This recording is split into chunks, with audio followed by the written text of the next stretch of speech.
Good evening. This is CTV News for this Monday, July 29th. I'm Patricia Valone. Thank you for joining us. Well, too many students in the county are being sent to court for relatively minor offenses, according to a state-organized work group. In 2011, more than 40% of cases brought to the juvenile justice system in Prince George's involved fighting, trespassing, disturbing the peace, and truancy. However, a work group is looking at alternatives to incarcerating students. The director of security for Prince George's schools says it's important to find ways to keep young people in school. So if someone's doing something unique in Charles County or in Harford County, then let's see how we can, or if there are good things going on here, how can we replicate those things statewide? So we're looking for best practices, but there are also a lot of good things that are already occurring here in Prince George's County. So we just want to look at what we're doing, and then we want to have the opportunity to look and see what other things are going on, and let's put it all together. And at the end of the day, it's about making sure that the right environment exists for our children to be successful. The work group was formed as a result of legislation passed by the General Assembly. The group will present a report on its recommendations to lawmakers later this year. Well, Maryland releases its health insurance rates under the Affordable Care Act, and they're much lower than expected. In fact, they're among the lowest of 12 states that have either proposed or approved rates. For example, a healthy 21-year-old non-smoker could pay as little as $93 a month. A Silver Plan non-smoker over age 50 would pay between $263 to $470 monthly in Prince George's and Montgomery counties.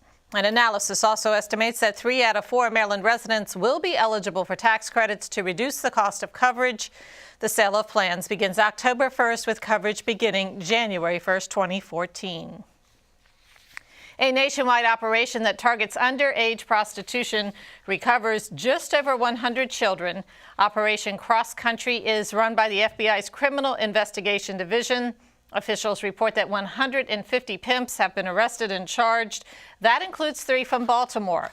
The 3-day sweep took place in 76 cities across 47 FBI divisions. Since the program's inception in 2003, 2,700 children have been recovered and more than 1,300 convictions have taken place.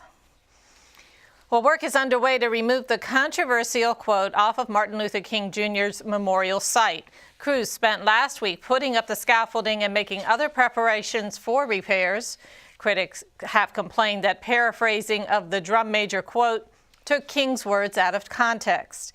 The work is expected to be done before the 50th anniversary of the March on Washington, which is August 28th. Cleanup efforts continue at the Lincoln Memorial after an act of vandalism Friday morning. Splashes of green paint were discovered on the base and lap of the Lincoln statue shortly after 1 a.m.